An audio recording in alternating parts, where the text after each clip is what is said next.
The land upon which we gather is part of the traditional territory of the Lenni Lenape, called Lenapehoking. The Lenape people lived in harmony with one another upon this territory for thousands of years. During the colonial era and early federal period, many were removed west and north, but some also remain among the continuing historical tribal communities of the region. The Nanticoke Lenni Lenape Tribal Nation, the Ramapau Lenape Nation, and the Powhatan Lenape Nation, the Nanticoke of Millsboro, Delaware, and the Lenape of Cheswold, Delaware. We acknowledge the Lenni Lenape as the original people of this land and their continuing relationship with their territory. In our acknowledgement of the continued presence of Lenape people in their homeland, we affirm the aspiration of the great Lenape chief Tamanand that there be harmony between the indigenous people of this land and the descendants of the immigrants to this land, as long as the rivers and creeks flow and the sun, moon, and stars shine. The system of white supremacy was established in the founding of this country. It is a system that is alive and well and continues to serve an indisputable role in creating the moral and legal frameworks in the world. I don't have the time to go into detail today. For more information on white supremacy, see my presentation on the Barnes Foundation's YouTube channel page titled Facing Change, Anti-Racism, A Conversation on Race in America. What does white supremacy have to do with Quakerism? I learned as a child that the concept of the United States of America as a melting pot is a myth. There is no melting pot, but there is an expectation of assimilation. As a US citizen, I am expected to embrace and emulate middle-class white traditions as my own and forsake all others from my ancestors' countries of origin. Right now, I find the Religious Society of Friends to be a lot like the mythical melting pot. People are welcome to become Quakers if they are willing to assimilate to white culture and norms. I ask, are you willing to change? There is a lot of work to be done in our own meetings to make them more welcoming for friends of color. I live in one of the most racist countries in the world, the United States of America, where I encounter racism every day as an African-American female. I find it difficult when I confront systemic racist events face-to-face in what I expect to be safe, spiritually enriching Quaker environments, such as my monthly, quarterly, yearly meetings, and other Quaker gatherings. Today, we will spend our time looking at aspects of the very complex relationship of African Americans with the Religious Society of Friends. So complex that I will not be able to cover all of the issues in the time we have today. However, you can learn more about the relationship and experiences of African Americans with Quakerism in the book I co-authored, Fit for Freedom, Not for Friendship, Quakers, African Americans, and the Myth of Racial Justice with Donna McDaniel. I agreed to research and write this book because I thought it would be an important tool to help me be able to understand why I experience white supremacy within the Religious Society of Friends in the 21st century.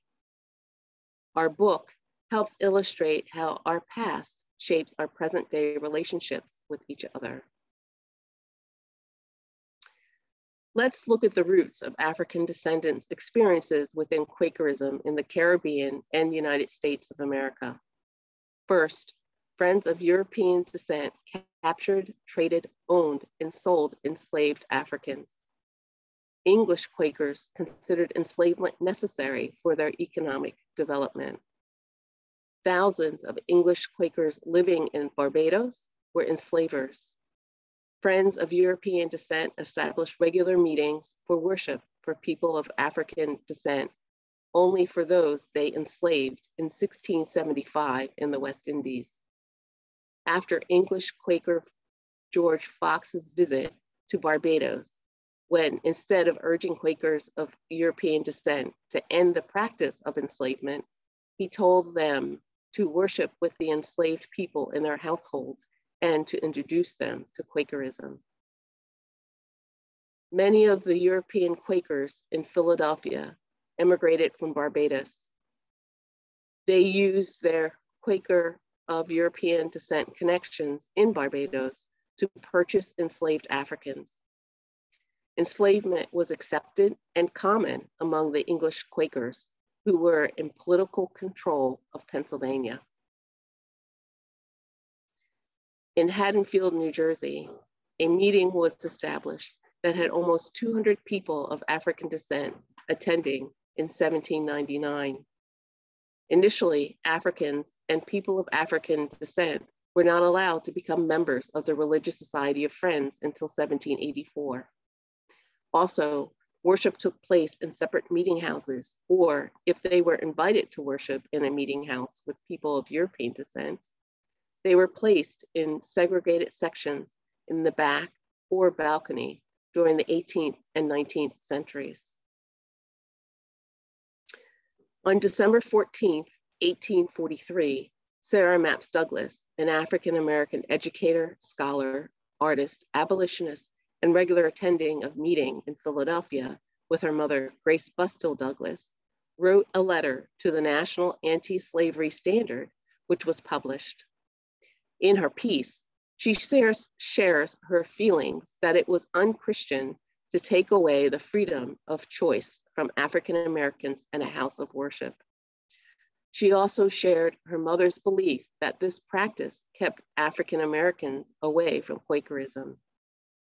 She stated, "I have frequently heard my mother say that very many of our people incline to Friends' mode of worship. She lamented the unchristian conduct that kept them out. Some have gone out from Friends, not because they prefer their own meetings, where they regularly hear singing and preaching, but because they could not bear the cross of sitting on the black bench." There are many, there are many poor, stray, starving sheep wandering in this world's wilderness who would gladly come into your green pastures and repose them by your still waters, did not prejudice bar the entrance. I am persuaded the Lord has controversy with Friends on this account. Let them see to it. Many Quaker women of European descent devoted their time to voluntarily teach in the freedmen's schools despite the danger that this work presented to their lives. Friends of European descent were good about donating money and their time to establish schools for people of African descent. However, for the most part, were hesitant to admit children of African American descent into Quaker schools. This is expressed in the words of Samuel Ringgold Ward, who escaped on the Underground Railroad to become an abolitionist. He said, "The Quakers will give us good advice. They will aid in giving us a partial education, but never in a Quaker school beside their own children. Whatever they do for us savors of pity and is done at arm's length." It was not until the middle of the 20th century that European American Friends admitted students that were not of European descent in the majority of their schools on the East Coast.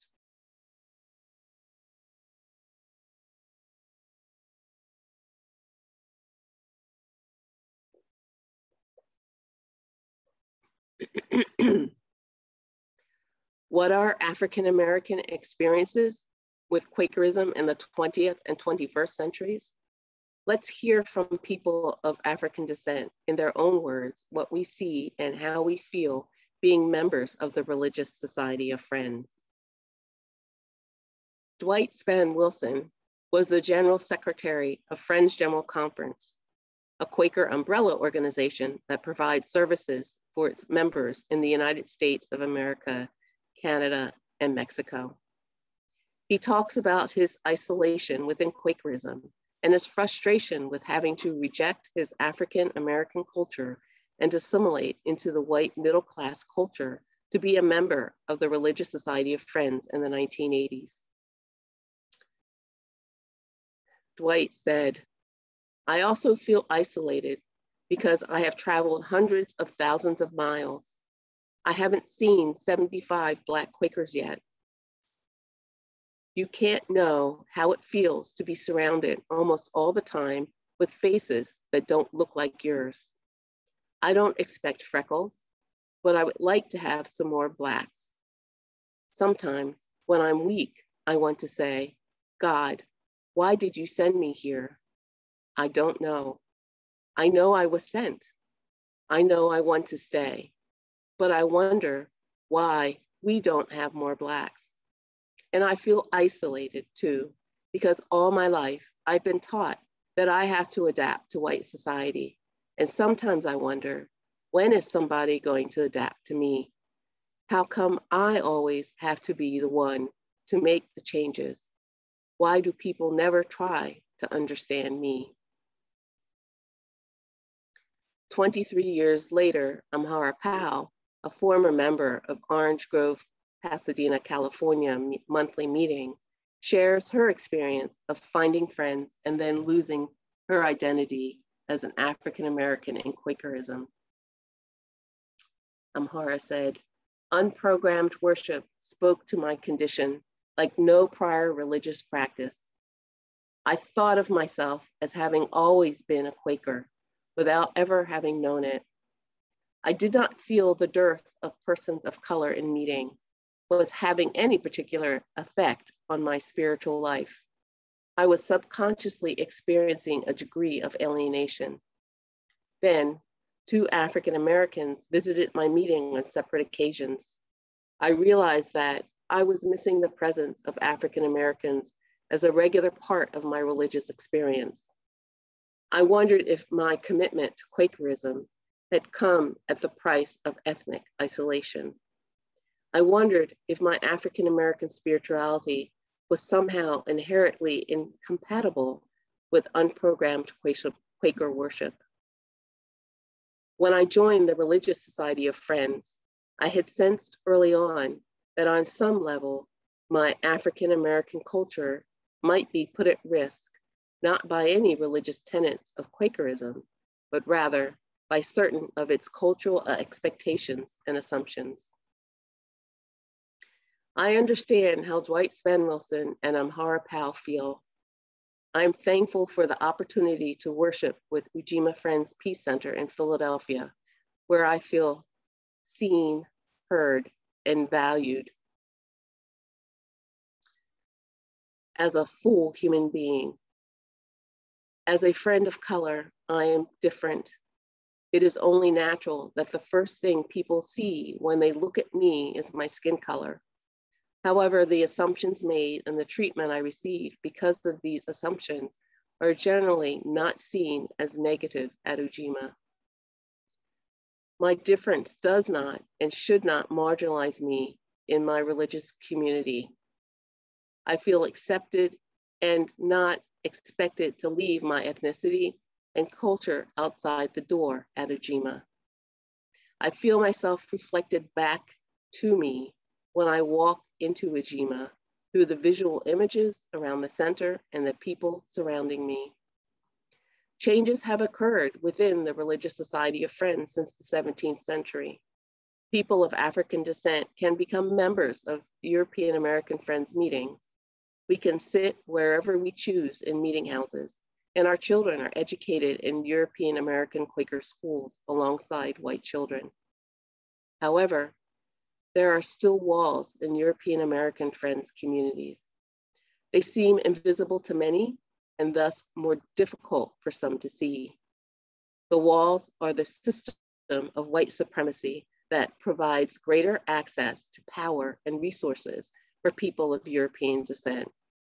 The system that tells us this behavior is normal encouraging us to support it by being complicit and not question the patterns of how we live our daily lives. There are 3 other friends who I want to bring into this space.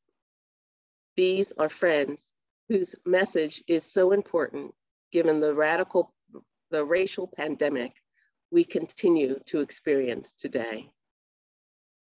Bill Brown, a deceased attender of West Falmouth preparative meeting under the care of Sandwich, Massachusetts meeting, in his article, "What Do Quakers Owe Blacks?" wrote, "I do not expect a racial epiphany that will reveal us as people. Without a doubt, the subject of racism is emotional. Therefore, I expect that Quakers will have the emotional and spiritual strength not to tell me that race is not a part of Quaker consciousness.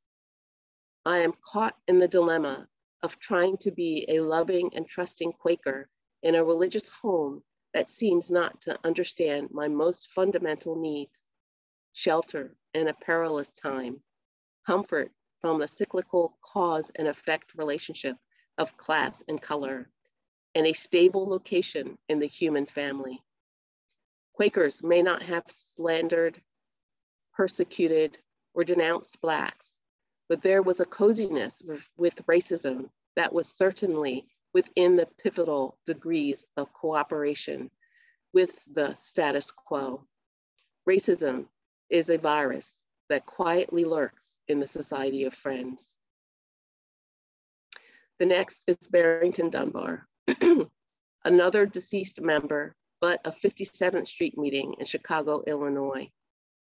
In the essay, Quaker Response to Racial Crisis, written by Dunbar for a 1969 book published by Friends World Committee for consultation on themes that engrossed their 1967 triennial at Guilford College, he addressed racial justice. He wrote, "A revolution of great magnitude is in progress in the United States. What has been the response of the Society of Friends to this revolution? For the most part, the members of the Society of Friends have been content to be white liberals. Though they have advocated marginal reforms, they have accepted the American system, the legitimacy of its basic values and institutions. They have accommodated to poor housing, inadequate schools, and squalor in ghettos adjacent to their suburban communities. But they have not been able to act forcefully for civil rights for fear of losing social status and incurring the disfavor of their neighbors. Conformity has been a dead weight around their necks. Living thus, Friends have not experienced the degradation and frustration inherent in the total experience of Black people in America, and they fail to understand Black power, which they equate with arrogance, violence, and separateness. It is with respect to the question of violence, as advocated by some ultra-nationalists, that Friends have found Black power most objectionable. Institutional racism in America is covert violence, the day-to-day violence that has been perpetrated by white on Black Americans for over 300 years. Friends have accommodated to it. They have lost their revolutionary faithfulness and have unwittingly become allies in maintaining a violent society. We Friends are therefore guilty of our kind of violence. The third voice I want to share with you is Valerie Brown, a Buddhist and Quaker teacher, retreat leader, leadership coach, and writer. She is the founder of Lead Smart Coaching and member of Salisbury, Pennsylvania meeting. In her March 2020 French General Conference article titled, "How to Be an Inclusive Quaker," she wrote, "I've come to understand that when I arrive at Quaker worship, I bring my whole self, both the fullness of my identity and my life experiences. As a person who identifies as Black and a woman, largely operating in the dominant white culture of Quakerism in Philadelphia, I've become aware of the unwritten norms that underlie Quaker faith and practice, and worship in particular. There are times in a meeting for worship and elsewhere when I feel downright rageful, triggered by someone's good intentions that either fall flat on me, leave me scratching my head in curiosity, or shaking in the heat of my own anger. Not only do we need to learn skills to care for ourselves and our emotions in the moment, but we also need to understand that those good intentions, even when spirit-led, are not a license to ignore their unintended impact on others. Even as we gather for meeting for worship and offer spirit-led vocal ministry, this too is within a broader societal context of structures, systems, and institutional that further oppression and racialization. A reframe for Quakers would be to take a deeper exploration of our good intentions. How do our intentions affect others, either intentionally or unintentionally? How might we look deeper at our intentions and align them with our values? What do we individually and as a corporate body when this happens? How might our good intentions further support our own implicit bias? It is important for me to share these three voices because given our current climate, Friends of Color are seeking spaces that are available for us exclusively. In the August 2020 issue of Friends Journal, I shared in my article on online lifeline for Friends of Color. In the midst of such despair and turmoil, our collective trauma, exhaustion, sadness, and anger has increased. Friends of Color are finding it harder to be in predominantly white environments, including our Quaker meetings. As we check in with each other after worship that week and up to the writing of this article, more Friends of Color have expressed the importance of the People of Color spaces FGC is providing. Many have stopped worshiping with their meetings. They are no longer feeling nurtured in those environments. Some have decided to leave their meetings.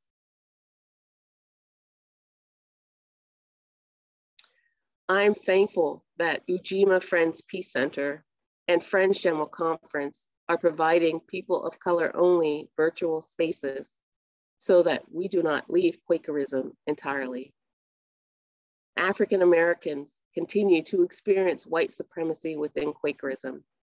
Many African Americans do not feel free or equal in their religious home. In my home, I am free to move the furniture around. If each time I walk across the room, my leg hits the coffee table, after experiencing that pain a few times, I will decide to move or remove the coffee table. It is time for us to rearrange, replace, or remove some practices in Quakerism. Friends of Color and of European descent need to examine our practices and with the guidance of Friends of Color, decide which ones are essential aspects of the religion without which Quakerism could not exist. Members of the Religious Society of Friends of European descent established and have controlled Quakerism since its inception.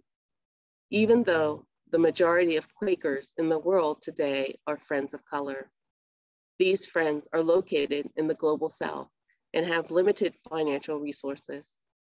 The Friends Church there was established by missionaries and remains closely controlled by those Quakers of European descent. A part of that control has involved inviting people of color to join the religion on their terms. People of European descent have made the decision for people of color in the Religious Society of Friends for over 300 years. It is time to co-create a religion that reflects all of us. Emma Lepsamski, an African-American Quaker historian who was one of the presenters in Pendle Hill's fall 2002 Monday night lecture series titled Racial Justice, Speak Truth to Power. In her presentation, titled How Do Friends Get There From Here, shared, I think that if we can regularly examine ourselves and continue to follow our spiritual light, can keep an eye on where we've been as well as on where we need to go, can visualize what the future might look like for our descendants, and can keep the faith and open ourselves to a wide variety of ways and places where we might meet others where they are, not where we have them stuck in our imagination. If we can stay focused on social justice as something that will bring us pleasure, not just a sense of righteousness, and if we can remember that social justice is a bit like housework, no matter how well you do it, it just has to be done again. And perhaps most important, if we can keep our sense of humor, then we have a good chance to be carried over those places where it seems that God has abandoned us.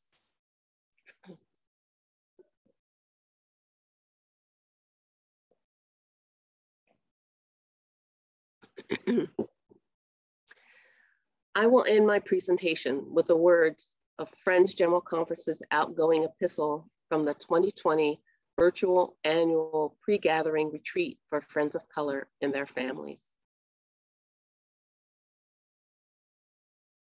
It starts with a quote, "We are a harvest of survivors, but then that's what we've always been," by Octavia E. Butler, from Parable of the Sower. To friends everywhere, we begin by remembering our ancestors who were strong enough to make a way for us. Friends of Color and their families met for pre-gathering retreat on 26th day through 28th day, 6th month, 2020. This is the 8th year Friends of Color have met for our pre-gathering retreat. First-timers felt welcomed and validated. This year, we met virtually with our largest attendance yet. There were 47 attendees, ranging in age from 11 months through 77 years, from Canada, Mexico, Switzerland, and the United States of America. The importance of this gathering for Friends of Color worshiping in community together cannot be overstated. To our friends in the wider Quaker world, we, the Friends of Color, can't breathe. During this weekend, we enjoyed the rare opportunity of not being othered in Quaker space. We experienced the joy of being seen as we are and the affirmation of a supportive spirit among ourselves in the Amen Corner. The term Amen Corner comes from the Black church and is a communal space that validates, affirms, and uplifts the spirit. In isolation due to COVID-19, we are being kept apart and away from those we love, trust, and need. The pre-gathering retreat brought back the source of community and family that has been missing. We were able to exhale, relax, and breathe together. Many of us did not realize how exhausted we were until we were able to relax with one another. The gifts of the Spirit were abundant. We shared in worship, gentle yoga and meditation, meaningful discussions, journaling, and self-discovery. We also listened and shared in each other's joys, triumphs, pains, and sorrows. We experienced spiritual renewal that was awakened by moving through pain to hope for the future for ourselves and our children. Attention and space was given for people to play games, dance, talk, grieve, play music, watch videos, and write. We have much gratitude to the program coordinator for the Ministry on Racism, the pioneer who laid the groundwork to make the pre-gathering retreat available to us within FGC Gathering, and who faithfully makes it happen each year. We are grateful for being able to acknowledge all that makes us human, for finding home and connection.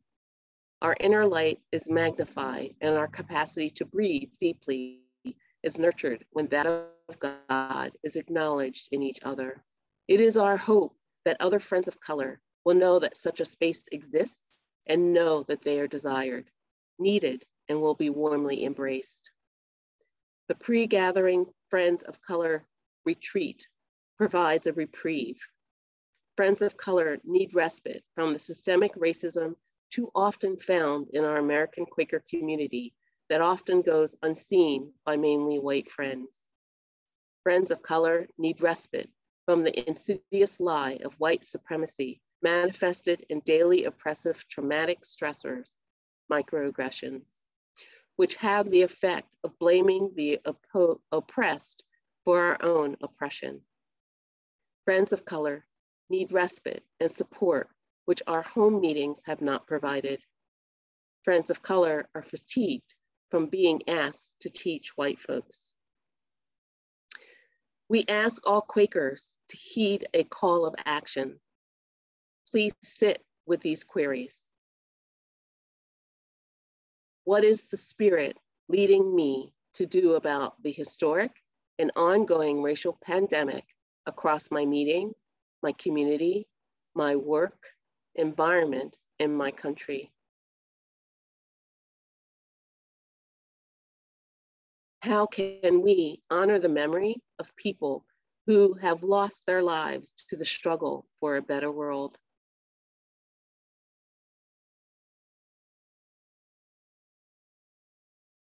How can we construct ways for people to engage and remain engaged beyond good intentions in the struggle for true equality in health, education, wealth, and against state-sanctioned violence? How can we encourage the support of Friends of Color in Quaker worship and meetings around the world?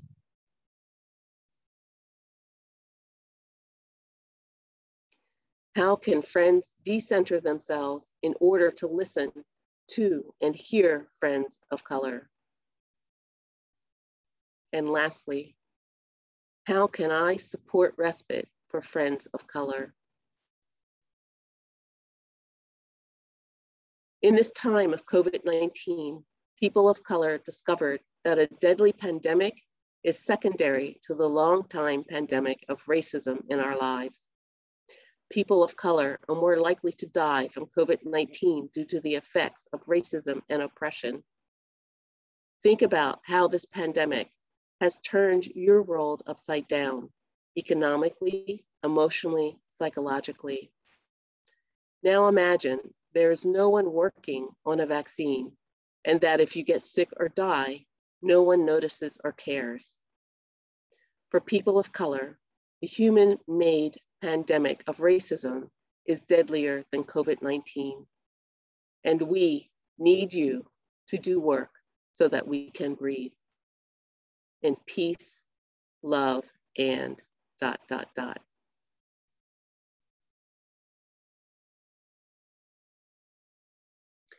Now, we will spend 30 minutes in small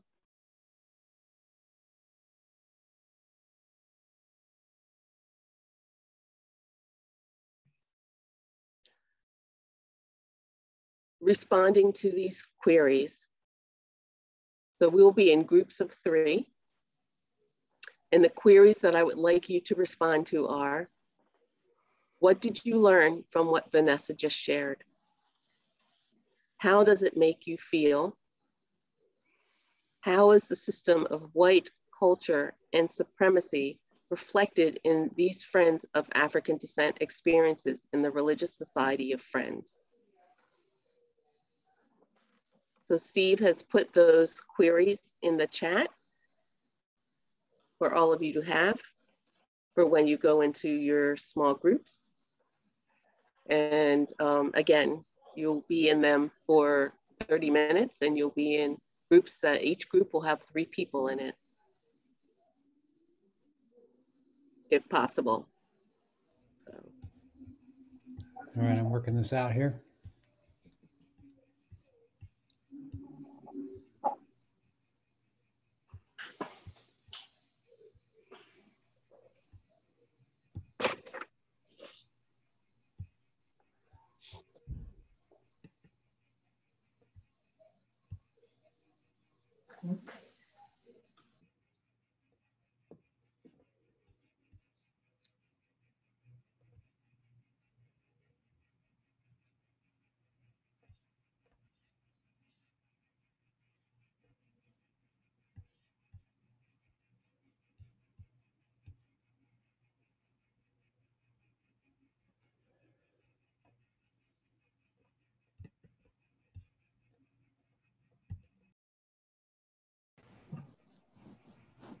Hi, Steve. Hi. Hi, David. Hey, Steve. David, I've never said how much I spent a lot of time, I think, with your folks in New York Yearly Meeting. And I'm very glad for that. Oh, good. Your dad especially, I had a great deal of respect for him. I only say especially because I knew him better than your mom. Well, thank you.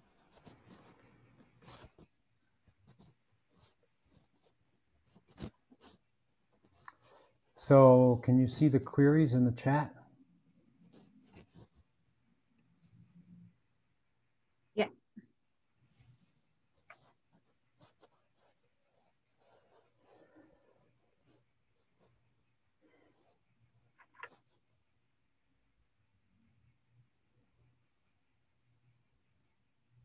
I think, like a lot of friends, I find this material quite disturbing.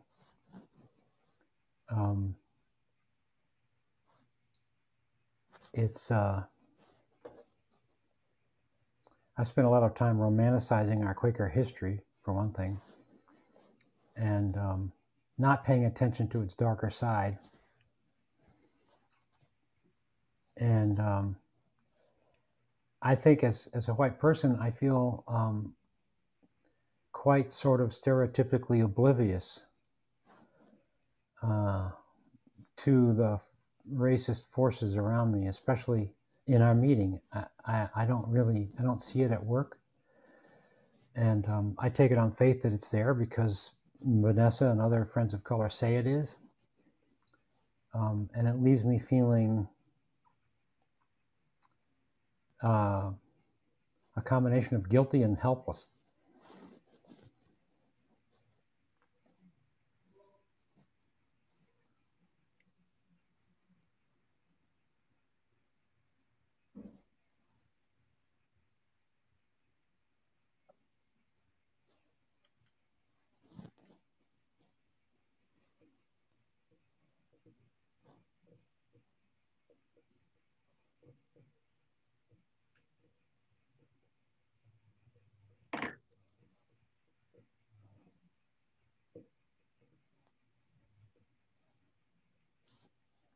Well, I think Vanessa's talk a couple months ago, or a month ago, I guess it was so painful that this one was less painful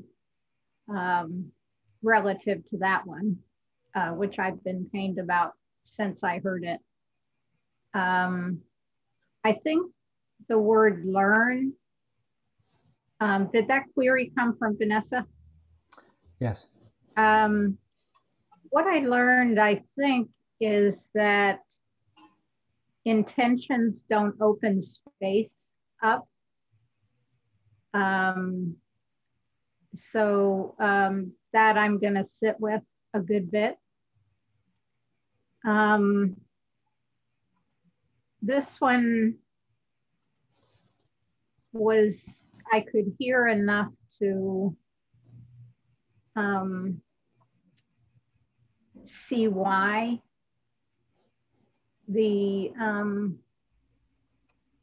Ujima Center and the meetings are separated for some reason. I'll be bold enough in this group of white people to say that. I could just begin to understand that.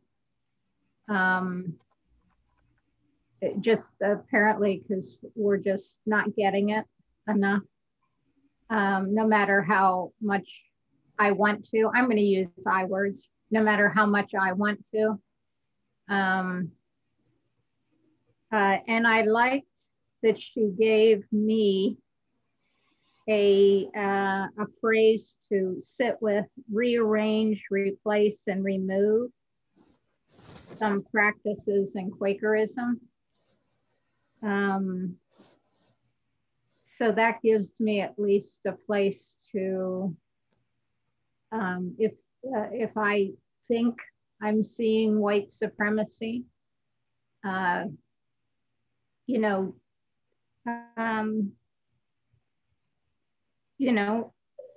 how do we white people go about talking about this?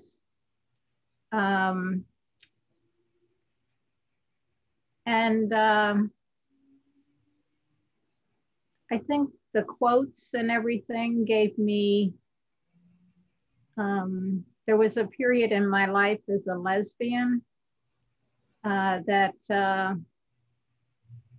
I was glad that there were strong people moving around in the world.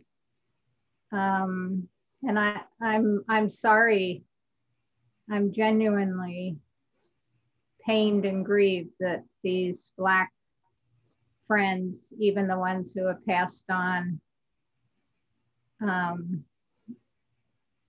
had to verbalize these feelings, but it does somehow give me some hope that if we white people aren't strong enough to fix this, that maybe there's something we can explore. Thanks for listening.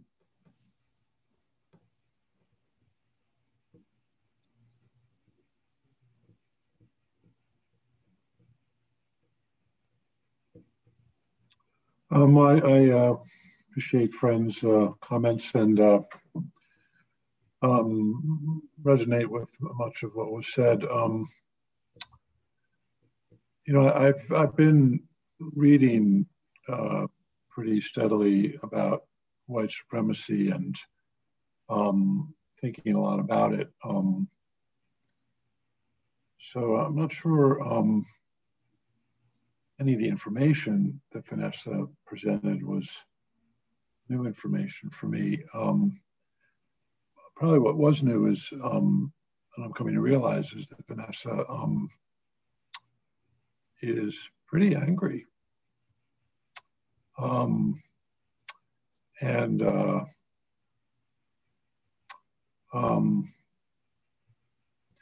also doesn't feel in our meeting that she's seen or cared for.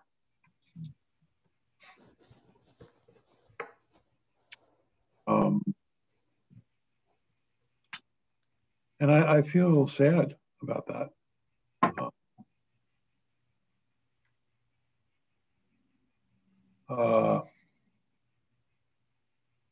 And I think I feel defensive in that, you know, I have, I'm aware, increasingly aware, that white supremacy and white privilege in our culture are kind of present continuously and traumatizing to non-white people.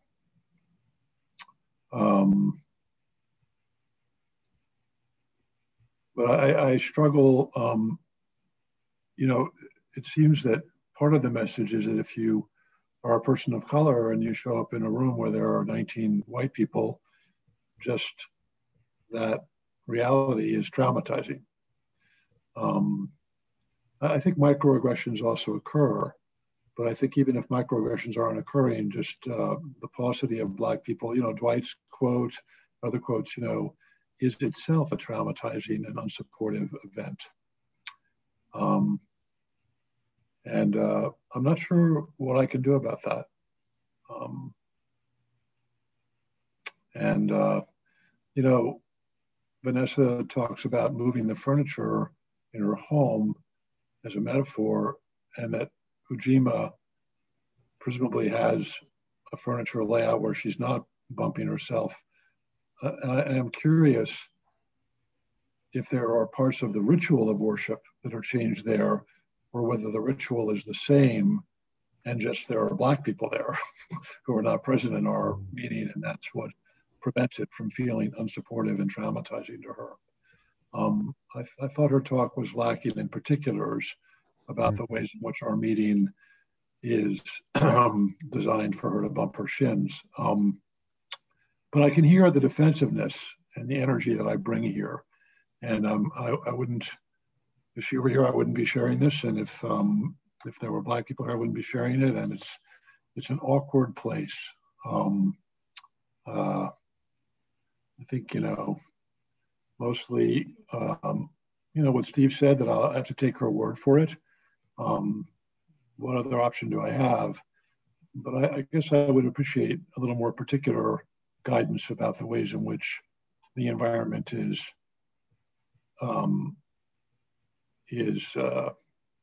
channeling and reeking with white privilege and white supremacy, aside from the fact that there aren't many Black people present.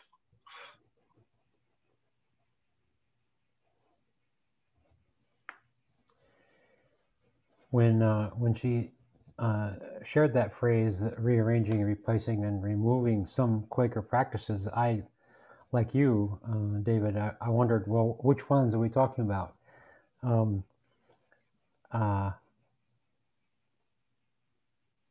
I feel like this is just one front on which Quaker tradition is under stress and needs change. And there is a natural reflex of resistance to change in basically any institution. But it's, I've seen my share of it in Quaker meetings. Moving the benches, for instance, is one of the most disruptive and dangerous things you can propose in a Quaker meeting, just as a kind of metaphor for what we're talking about. I've seen it go on for years with big fights and people leaving just about where to put the dang benches. So on the other hand,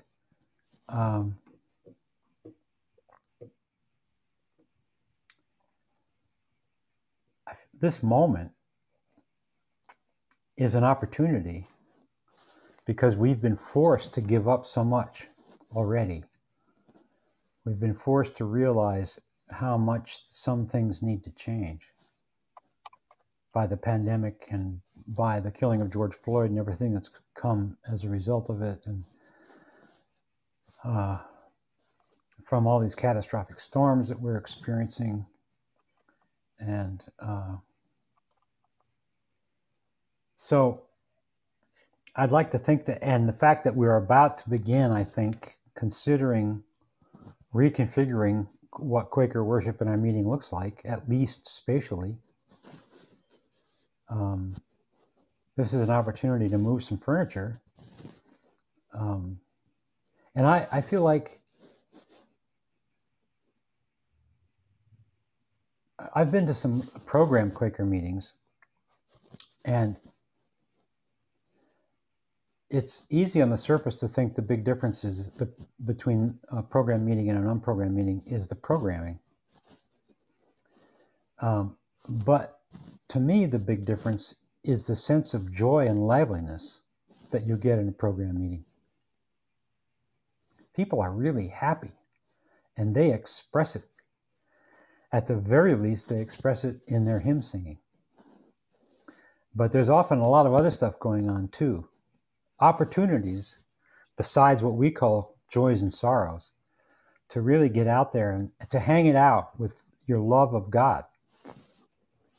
And this is a characteristic of the Black church that I'm sure many Black Quakers really miss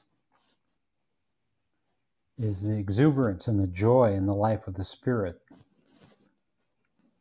And I think if there's one, I think the piece of furniture that we might want to get rid of is the cultural bias for silence and against exuberance, and to make a space for more.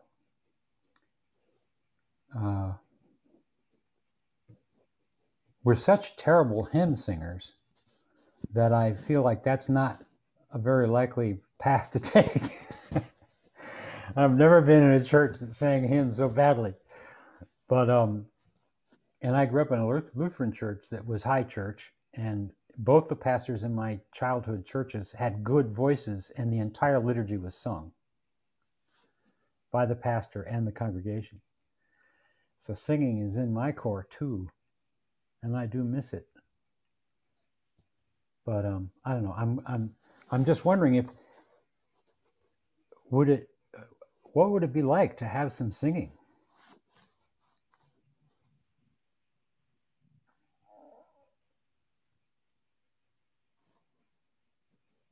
You know, I find your comments very engaging and interesting, and it does make me wonder a little bit whether early Friends in the 17th century had a more exuberant tone when they were in their kind of evangelist place.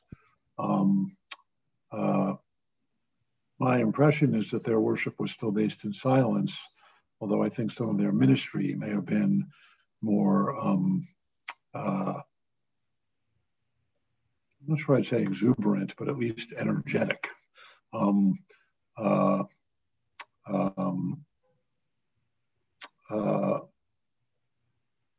I guess it begs the question of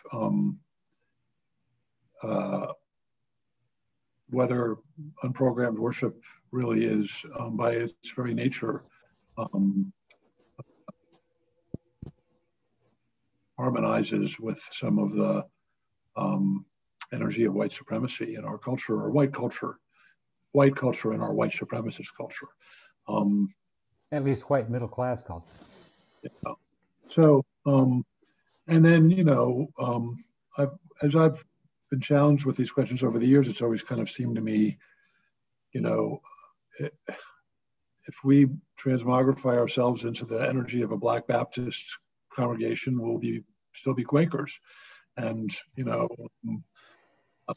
I'm not sure that journey recommends itself to me.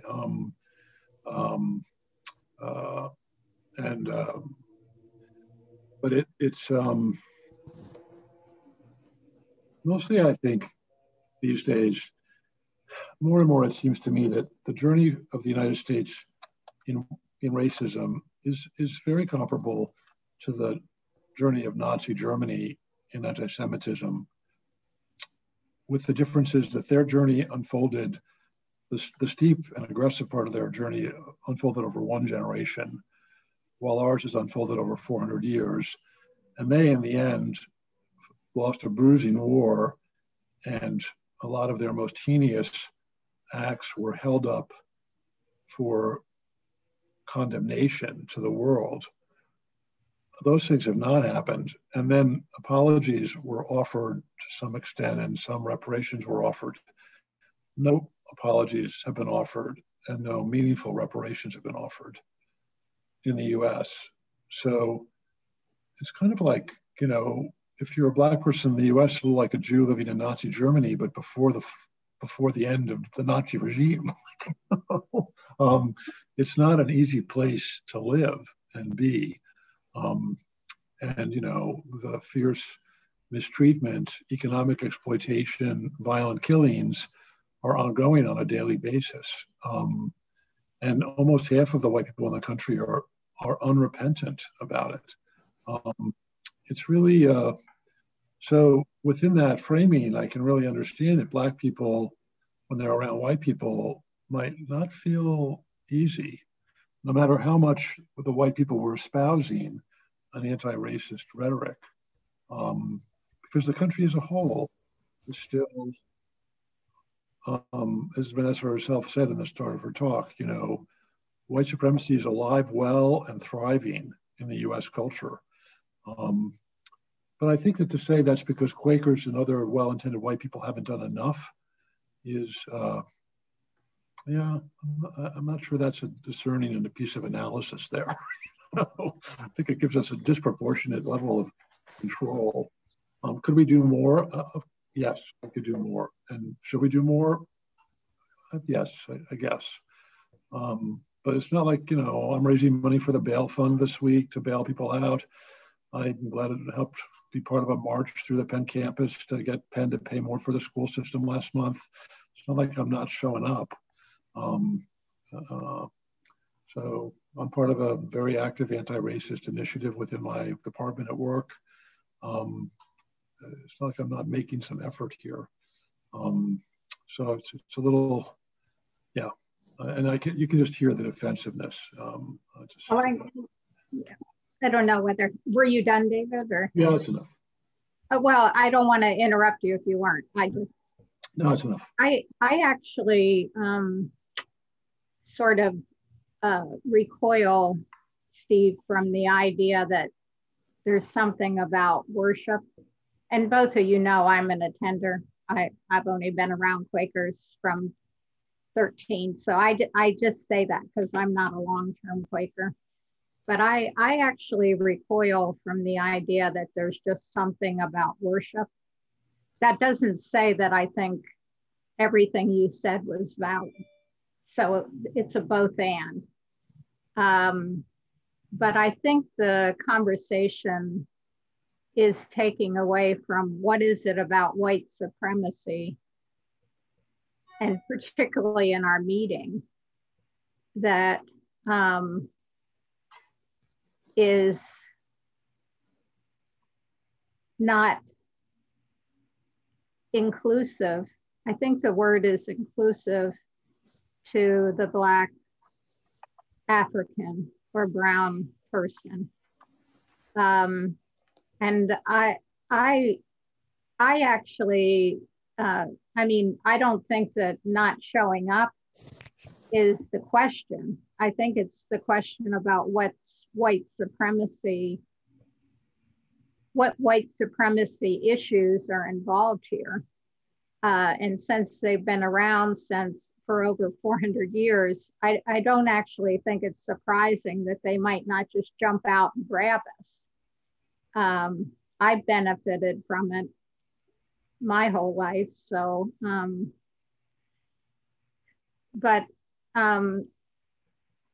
I don't think it's for me. I don't think I'm able to just in a 30-minute conversation bring up. I mean, I think that there's extreme and strong power structures in our particular meeting. I feel them. I feel who talks to me, who looks at me, who includes me. And I don't say that meaning that I'm unincluded. I'm white and I feel that. So I think my impression is that, and I'm not going to use the word Vanessa because I don't know what Vanessa is doing. I know that she's saying that she needs to be in an all Black space right now, which is the way I heard it. But what would feed her, I know she said she doesn't feel seen. She doesn't feel heard. She doesn't feel that there's a space for her there. And actually, I think it's, I mean, I'm just going to say it. It's part of the white supremacy culture to be told, what do we need to do? How do we fix this? And I don't know that it's that kind of a conversation. But it doesn't mean that any of us are doing anything. I mean, I don't know that it can be said right or wrong, or I think it's very complicated. But to say that there aren't power structures and an in club and an out club in our meeting is absurd, actually. I just think it's absurd.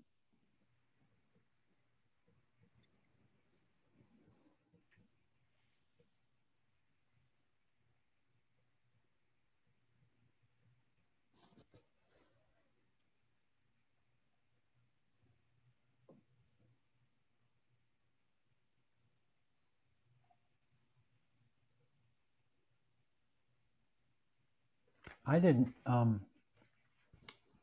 attend Vanessa's sharing of her ministry,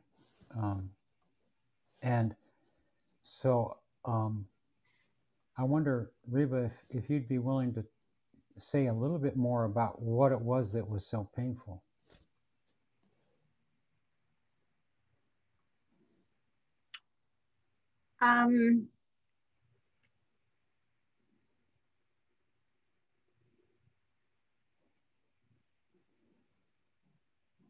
I don't know, Steve, that I can give you a summary.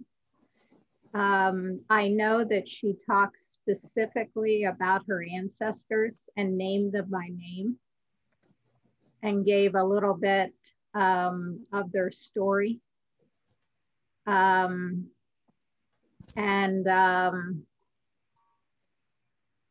interweaving, I think, their story and her story made me still internally, I'm pained about the white supremacy culture that I am in, and that I didn't, that I benefited from and haven't reacted enough to. So am I doing things now? Yes. But I certainly haven't done enough to make a difference. But I think about her talk every day since I heard it. I mean, you're talking about the one that she did just like a week or two ago. Yeah, it was recently, but yeah. Yeah, I attended that, and she talked some about, she's discovered she has a Lenape ancestor of like maybe 4 or 5 generations back. So that talk had more of a flavor of also engaging, you know, with the ways in which her personal family story contains elements of where the anti-Black racism overlapped with the anti-Indigenous racism, and that genocide and diaspora. And I think that did make it more painful. Yeah. Have you seen the notice from Vanessa that we're closing in a minute? Yeah. You know, I just so value a real conversation. Thank you, David. Thank you, Steve. I mean, you know, this was real, and I value that. No, it is very good to have our own space, for sure. Yep.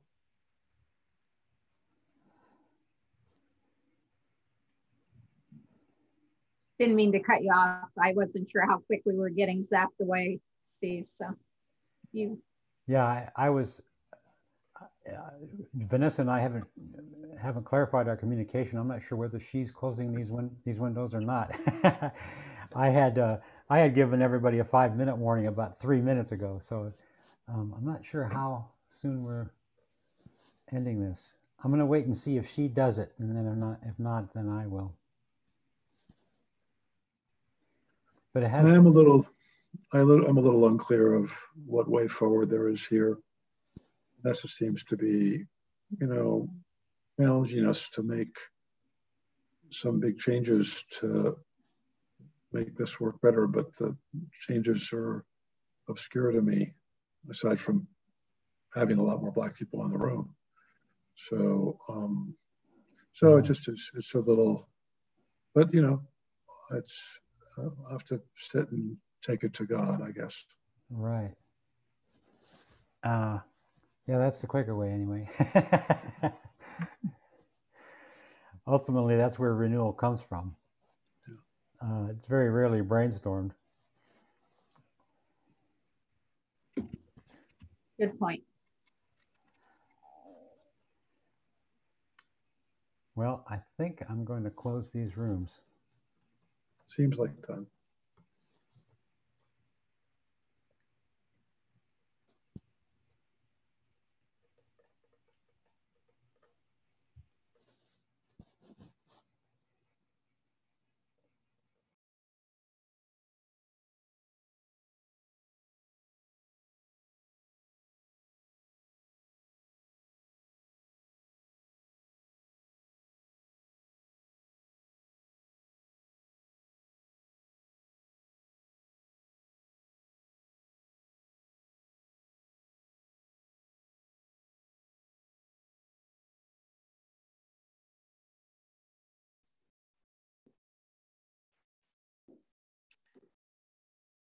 I hope everyone is back. Welcome back from your small groups. Is there anything that came up in your small group that you would like to share with all of us? If so, please unmute yourself and share with the group.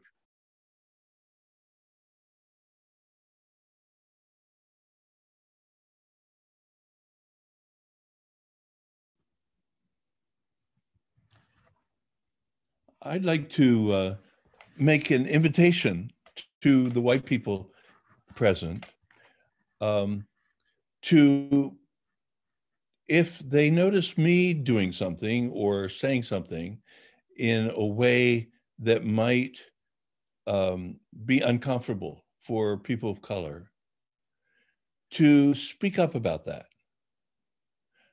And that could be afterward, but I would invite that to happen in the moment, because there's evidence from social theory and lots of lab experiments with small groups that people of color and or other kinds of groups that are subordinate are much more likely to feel free in a group where there's open conflict.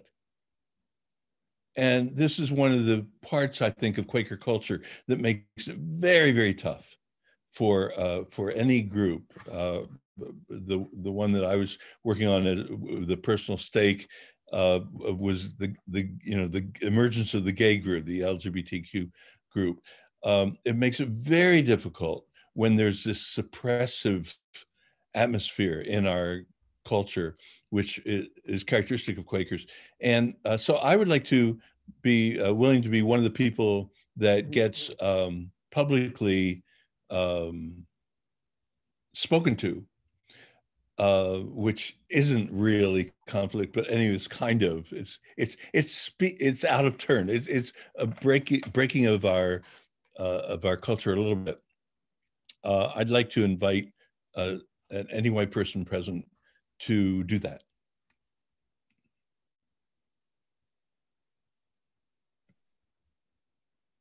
Thank you, George. Joan? Hi, in our group, part of what we talked about was coming into coffee hour and how after we're all supposedly together in the spirit and meeting for worship, you walk into coffee hour and nobody talks to you. And I remembered hearing from Chuck Esser at the beginning of the white people dealing with racism group that people of color, or particularly Black people, think that white people are mean to one another. And I asked the Black friend of mine and she said, yes, we do. And so what happens in coffee hour is an example of that. It's not just, it's everybody walks into, who's not part of the inner circle walks into the coffee hour and feels shunned. So there's a lot of racism there, and there's also a lot of other stuff. And maybe that's part of what you were talking about, Vanessa, I'm not sure.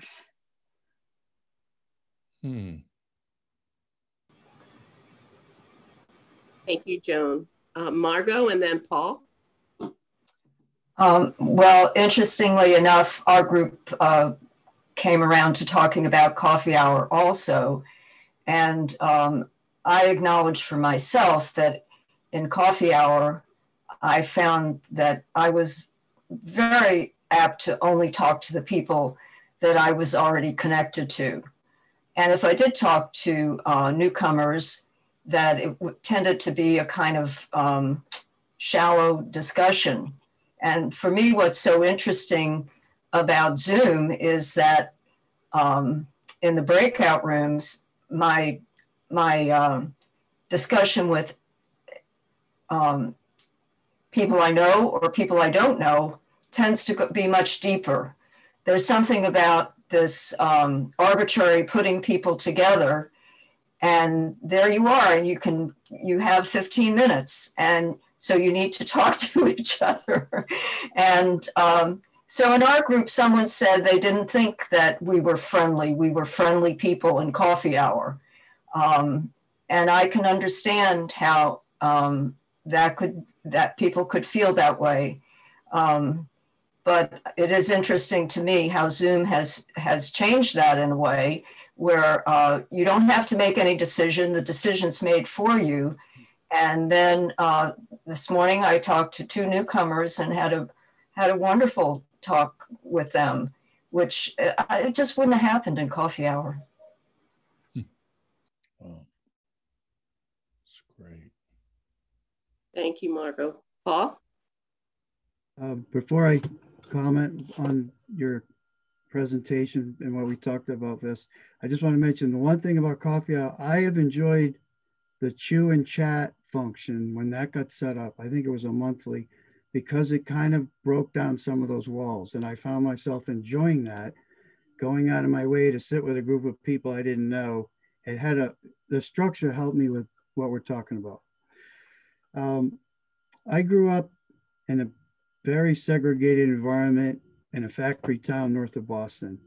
And I don't know, I still wonder to this day, I don't know if it was my faith or my nuclear family, why I've pushed myself to try to learn about other people and be around them. I still wonder. And I still feel like I'm listening and learning about a lot of things I'm ignorant about. And one of them is what's been happening for people of color in our meeting and in other meetings. I remember, this is related, but when Liz and I got married, which was over 30 years ago, our honeymoon, we went to the Southwest, and we had camping gear, and we camped, and there was a lot of visits to Native American reservations, and we stayed with the Hopis. And I remember when we traveled around one day, one of the villages we had hoped to visit, it had a chain across the drive that would lead, the road that would lead up to their little, the mesa dwellings. And it said, no white people today. And obviously that made a really big impression on me. And I had to respect that and honor that. And, you know, I still think about it. And they have their own spiritual beliefs and their ways of deciding on things. And the people came together, and that day was not a good day to have white people. And I guess I've been wondering about that when I heard about Ujima Friends. I was actually really excited about that group being formed. And I've supported them with some of my money that the government sent last year.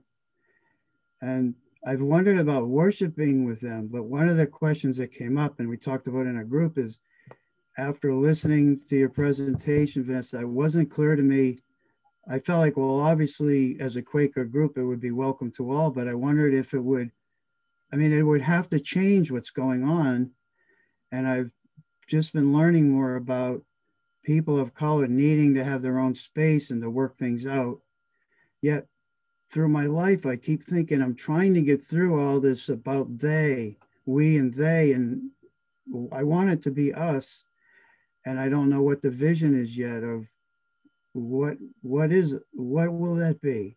And I guess I feel like we're going through this period I'm worried we're separating at some level, but I'm hearing we need to do this. And I guess I'm listening and I'm learning. I don't know yet.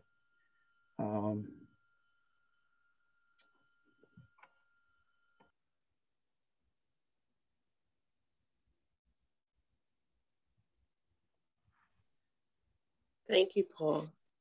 Reba?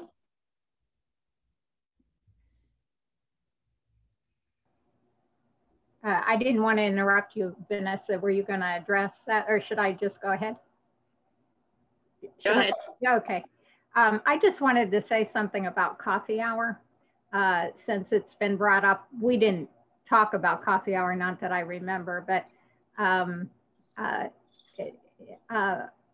just want to say that one thing that's had attracted me to Quakers, you know, most of you know I'm pretty new, was that, you know, Quakers take action and do things. What I found in coffee hour is that people connected with people they needed to do work with, that they were, you know, delighted to have that few minutes of actual conversation, whether it was over a committee or over an interaction. And I would walk around the room and actually just keep moving until I found somebody who wasn't working. And so I was happy with coffee hour in person because I got a chance to actually talk to people because the meeting is so quiet. So I actually don't like the chat rooms because it's a bit confining to me. But the only reason I'm actually speaking and taking time is how much do I actually want to get to know somebody, white or African American or brown, who is not known to me? I ask myself that question. I think that's what's a bit important to me. And some of the components about white supremacy culture, about working and results and moving forward, are something I think we need to address as a meeting. But thank you, Vanessa, for what you've offered and who you are. Thank you, Reba. I see that Chuck and Pat have their hand up. So Chuck, why don't you go, and then Pat. Okay, so one of the things I discussed in thinking about is that this thing of waiting to be led by African heritage people like yourself, and always putting the weight on you to teach us things when all the information is out there, and we can do that for each other as white people. But part of this is really appreciating you, Vanessa, and what you have done in your ministry to actually create spaces where friends of color can feel not only welcome, but have a full voice. And that in our meeting, even though our meeting supports your ministry, but there are almost no members of the meeting who make direct contributions financially to your ministry. And it's almost like, you know, that something that we do in white culture is, well, this problem, someone else is handling it, so good luck.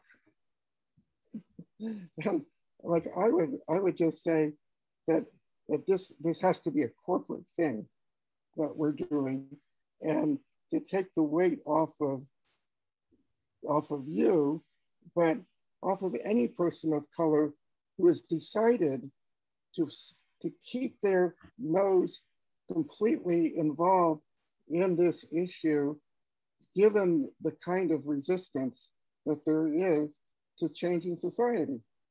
That we are honored to have you amongst us. And we are honored, but we can't do it from a distance. And that's what the quote that you gave today that I loved so much was the one of, friends will kind of do lots of things in our favor at arm's length, but when it comes to kind of actually becoming a co-conspirator, there are not many of us who will do that. And I think that's what's being requested, in our society at this point, to not just be allies, but to be co-conspirators.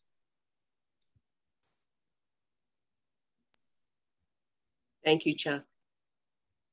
Pat? You need to unmute.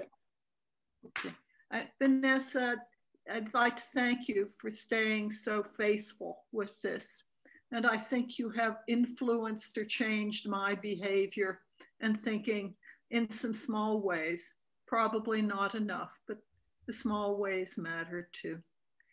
I feel as if my intentions are as good as intentions are ever likely to be, all left out there on their own as intentions. I'm certainly well informed, and I work at making myself more informed. I think the next thing I need is a plan.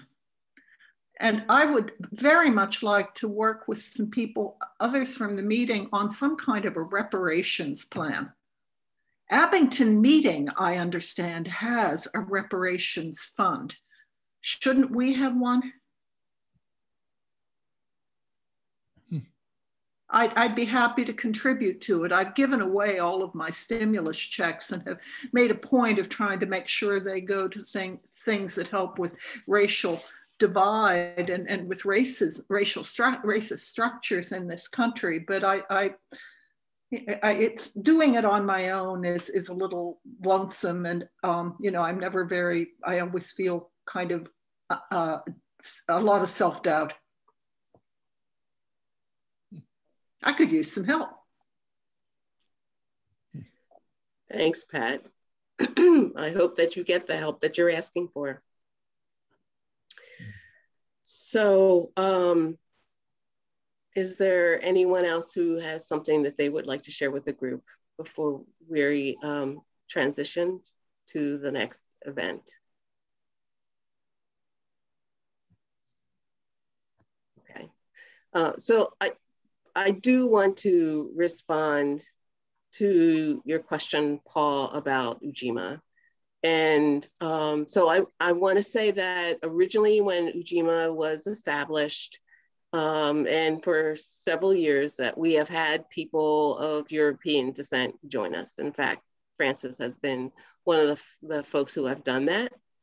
But actually during, once COVID hit, it became a space that has been people of color, and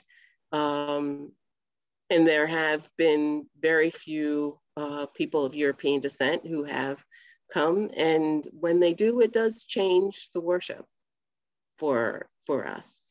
So if you decide to come, be aware that your presence is going to change the worship for us. I won't say not to come. I'm just saying to be conscious that you're making a decision to change the experience for everyone.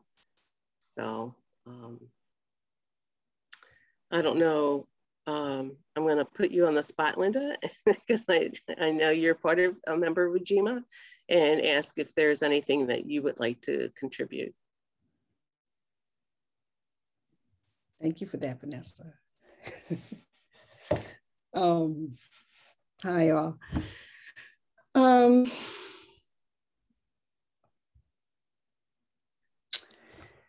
Yeah, thanks for this presentation. And I'm grateful for the folks who are making themselves a little uncomfortable this afternoon.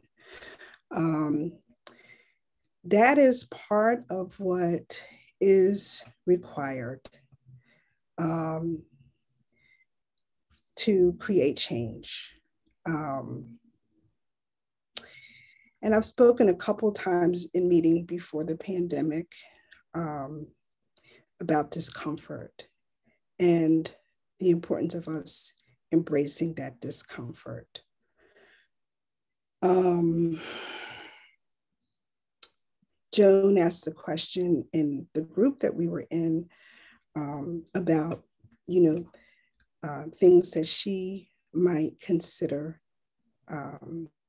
And I shared, Vanessa, I took a photograph of the queries that you posted before we went, not the queries that we used for our discussion, but the queries that you used, that you posted just before our conversation, our 30-minute conversation.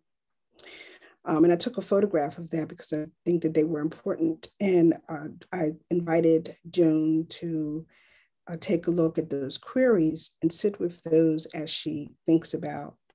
And so I say that to everybody is, as you ask yourself some questions, as you, work to see what you might do, think about the queries that were posted. Chuck said that, man, I'm saying more than I intended, not intended, but let me go on. Chuck said that the information is there. He's right, the information is there.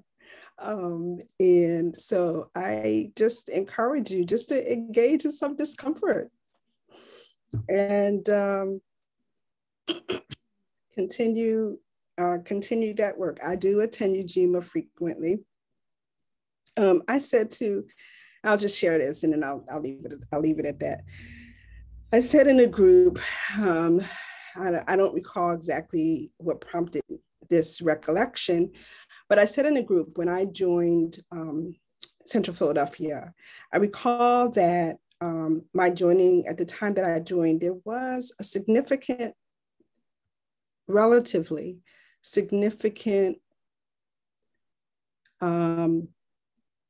number of people of color, particularly African Americans, who were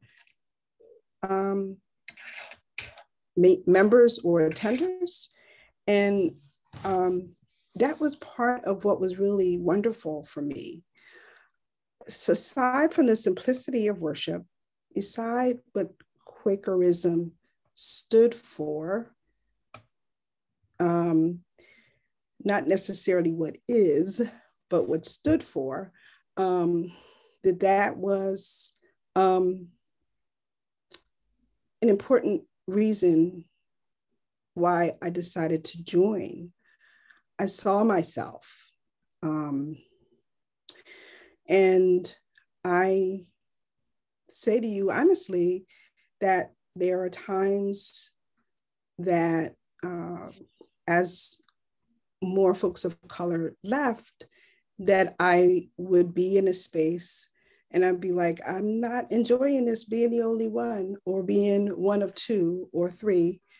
This is not comfortable for me. So I'm going to leave it at that. And thank you, Vanessa. Thank you, Linda.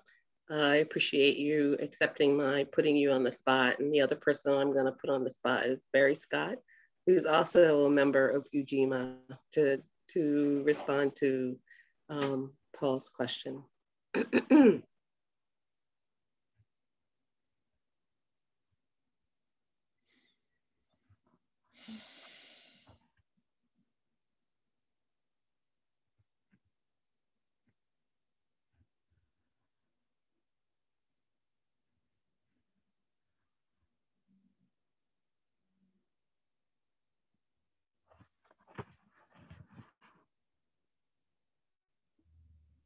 You're muted, Barry.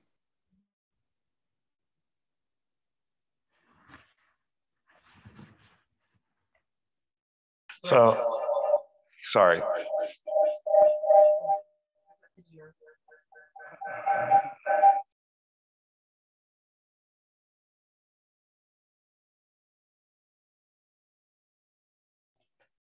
Hello?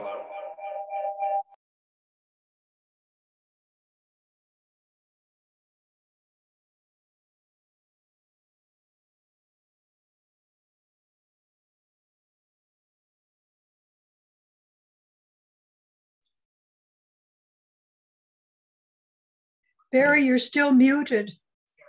Okay.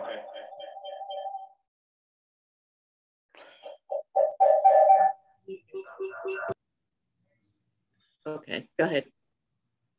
All right. So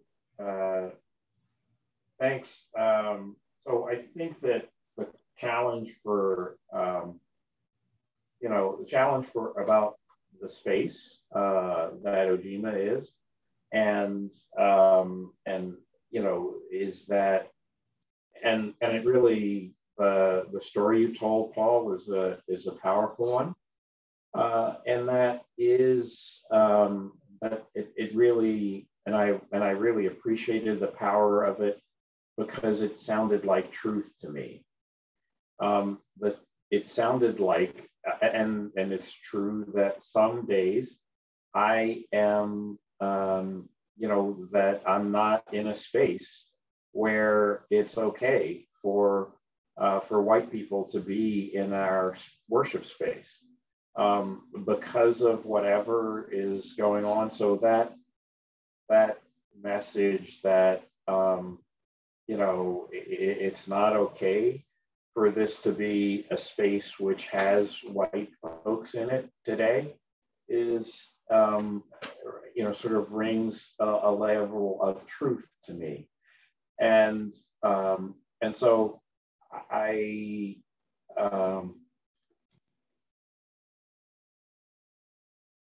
right. And that's something to just be aware of. So there's a whole bunch of energy that I'm experiencing about, that's not welcoming, that's not, friendly, and I just need to be true to the fact that it is the truth, and it is and the truth is doesn't necessarily mean that that there's not love there, and that there is not affection and there is not wisdom. But the truth is that that sometimes that's, I need that space to be a certain way. And so anyway, that's, I've probably fumbled that long enough. Thank you, Barry. And also thank you, Linda, both of you, for letting me put you on the spot. And there's actually another person, I do see your hand, Rita, that I want to ask to share, and that's Frances, because Frances was worshiping with us on a regular basis before COVID and has stopped. And I would like to give you an opportunity to share what has led you to do that.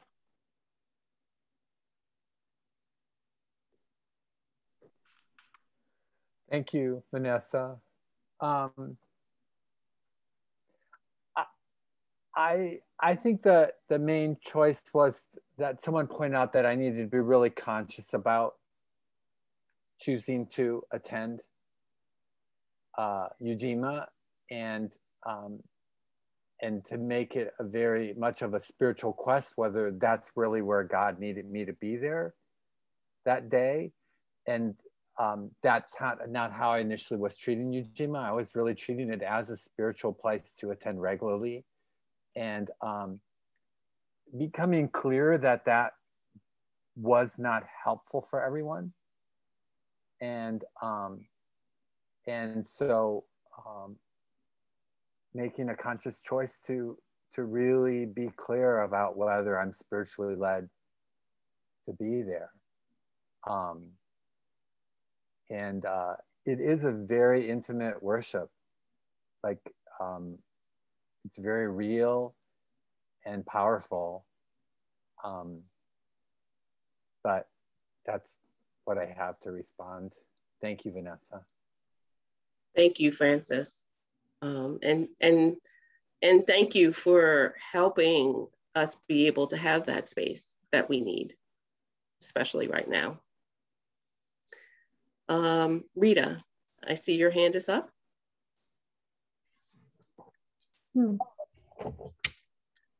I'm just thinking about an experience I've had.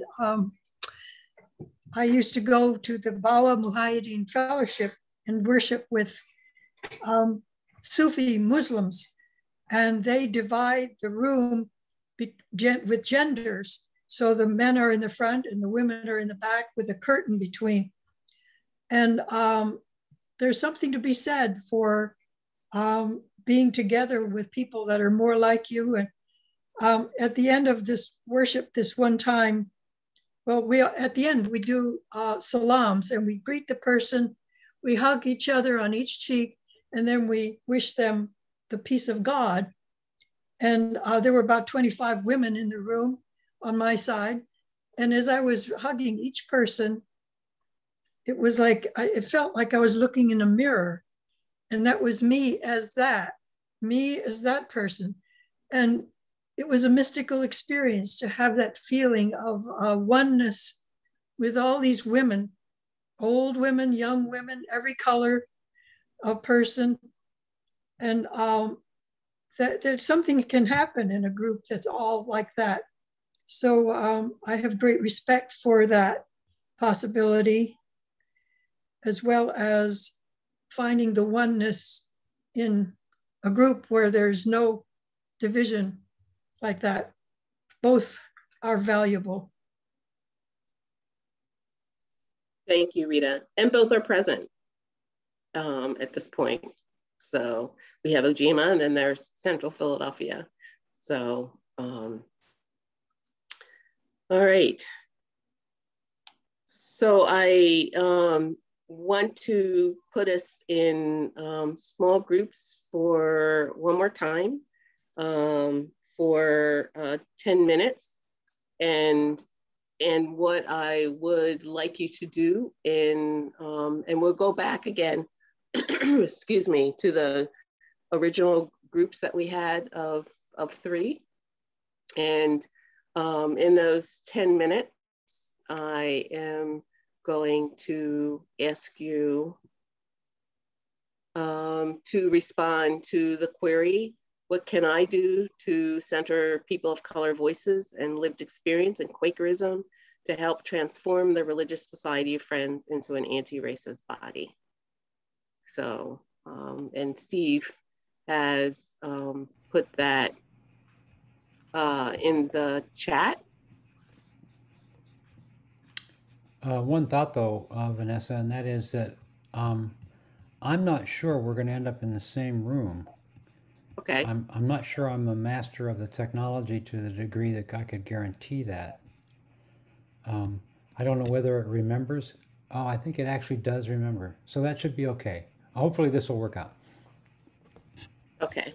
So it is 2:41, and at 2:51, I expect to be back in the large group. And one more clarifying point, Vanessa, do you want me to close the rooms? Yes, please. Okay. Here we go.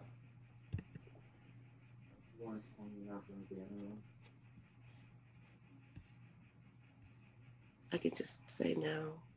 And Stephanie needs to be added to a room. So let me put Stephanie in room 4.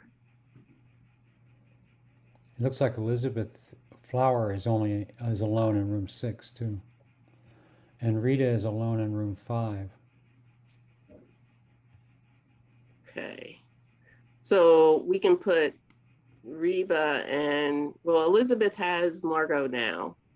So why don't we put Reba with Margot and Elizabeth, because they're just 2.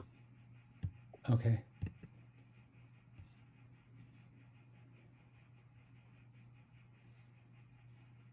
Okay.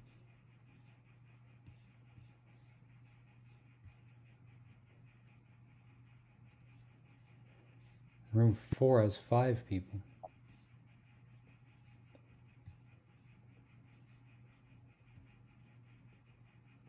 Well, there's 4 people in it. I'm not going to join room room for. Right. So would you like to join a room? Because we could move Stephanie into a room with you if you would like. No, this is fine. I'll find a home. Okay.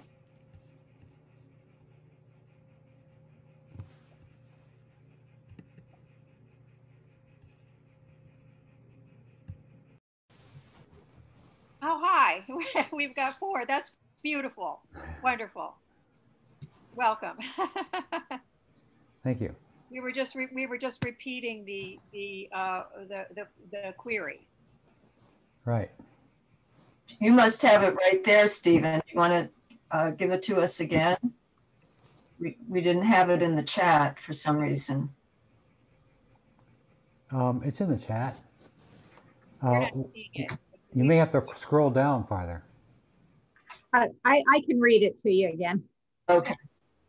What can I do to center people of color voices and lived experience in Quakerism to help transform the religious society of friends into an anti-racist body?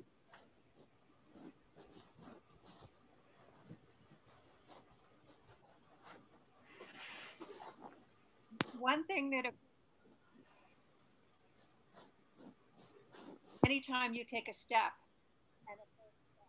Elizabeth, you're going in and out. Oh, can you hear me? That's good.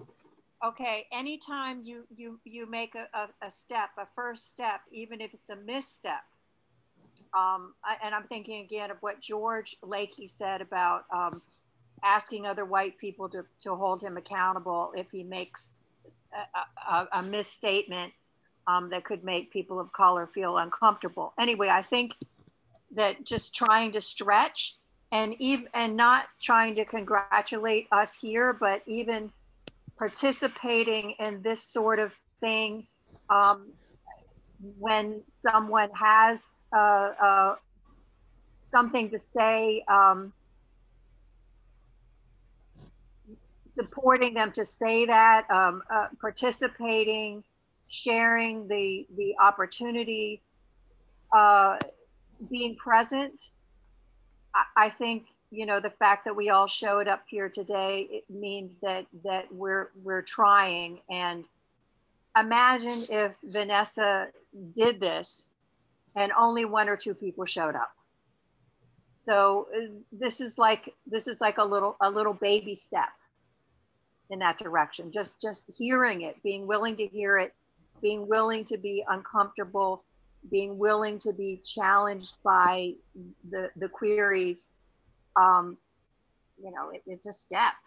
I think also of David Shen and what he's brought to our attention about anti-Asian violence and experiences that he's had. It's just hearing that, trying to stretch my awareness to see, yes, that's happening in our community and not just somewhere else. I don't know. I mean, that's the first thing that occurs to my mind. Just being here, being present, participating, listening, and helping to make those opportunities alive.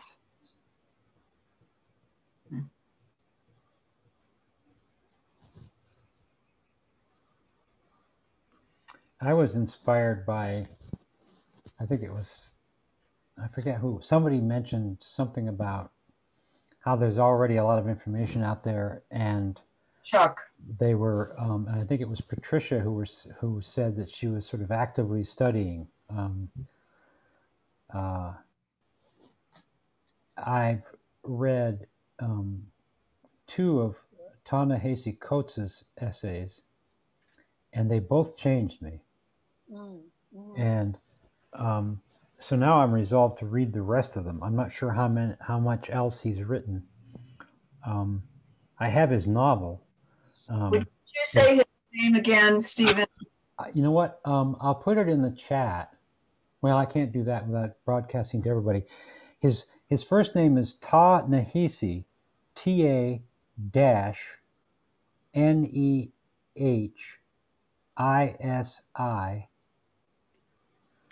and his surname is Coates, Coates. Yeah. He's younger, a youngish thinker, public intellectual. I would say he's probably in his 40s, early 40s maybe. Very articulate, very very willing to speak truth. And he's really good. He's like, I think of him as this generation's James Baldwin. Yeah, I do know his name after all when I see it down. I'm just thinking, when I first heard the query, I thought, oh, I have no idea. But I realized, well, I'm reading the book Cast, and that it's difficult, and I can't, you probably know her name, the woman who wrote it, I can't think of it, but it's wonderfully written and has searing images that stay with you. Yeah. Yeah, my thoughts are similar to you, Margot and Steve, as to I had read the article in the Fringe Journal because of the woman who wrote about our Central Philadelphia meeting last summer.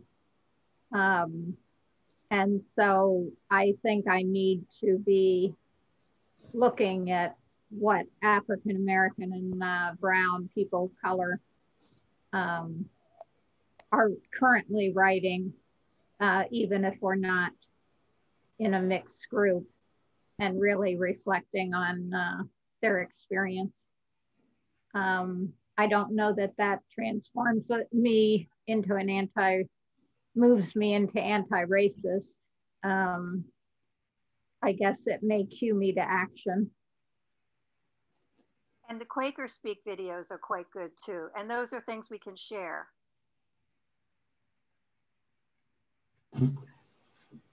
Are you thinking of particular ones? There's just so many, and they have to do with very personal, individual experiences. Some of them people of color, some of them not. But I just find those a good resource to go into. What we're talking about is education. You're not alone, so that's so. Maybe we can go to that restaurant sometime. Well, it's getting nicer, so eating outside is I'm willing to do with people. So yeah. All right. Been out to a restaurant for a year. I hear you.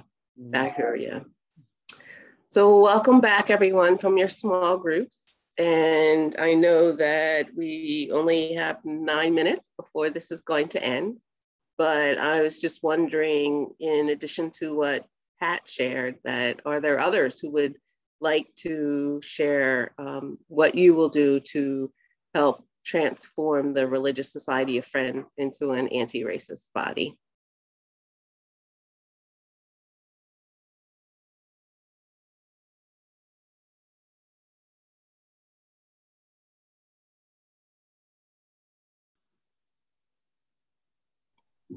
I know the ongoing work at the burial ground, which has become very demanding of late. There's certainly opportunities to work on this issue, as we're being characterized by some parties as the place that performs gang burials or buries gang members.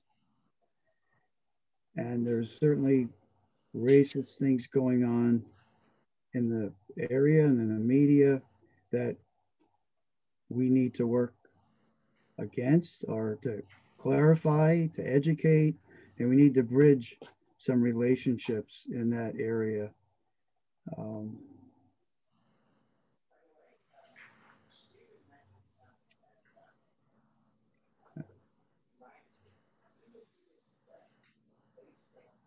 Thank you, Paul. Are there others who would like to share? Joan? As Linda said earlier, in our first breakout room, she talked, when I said, well, what's my next step? And she said, well, sit with those questions that Vanessa gave us, not the ones for the group, but the other ones.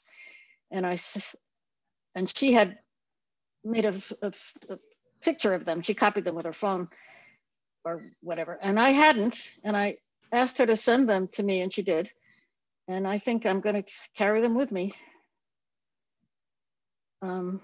as part of my next step. Thank you, Vanessa. And I want to let folks know that those queries were from the Outgoing Epistle or from the gathering for last year. And so they're actually, it's on the FTC website if you're would like to, if you want to see them again and you didn't capture them in a photo. So they're all there. I think that one of the things that I need to keep in mind is what voices are we not hearing in this group? When I'm on committees or doing work, who else do we need to talk with, or whose voices are not being shared? What views are we not hearing?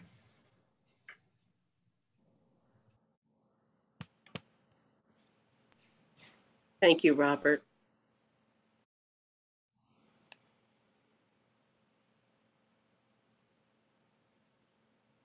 Are there others? Margot?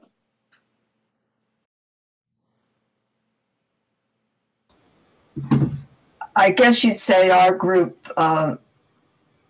focused on being a study group.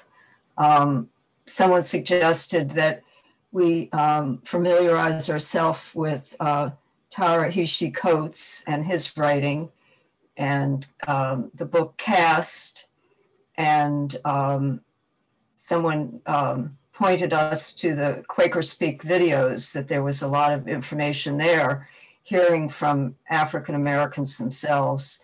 And I'm trying to think, there was one other suggestion, but I'll come up with it later. But our group was focusing on learning more that way. Thank you, Margot. George? A new one just occurred to me in reflecting on the last year and a half or so. I've realized I've gone to several Black Lives Matter demonstrations without first phoning other white members of our meeting and saying, let's do this, doing it together. And that, I mean, you know, how long does it take to make a few phone calls? So that's something I could do, get more people, more white people to take a stand in that way. Thank you, George. Stephanie, were you saying something? Wait a minute. Am I muted? No. No, I wasn't saying something. I was agreeing with a couple of people. Okay. And I do know that Terry Nance is going to join our meeting. And she's essentially the DEI person at Villanova, and I've seen her presentations, and that's good news.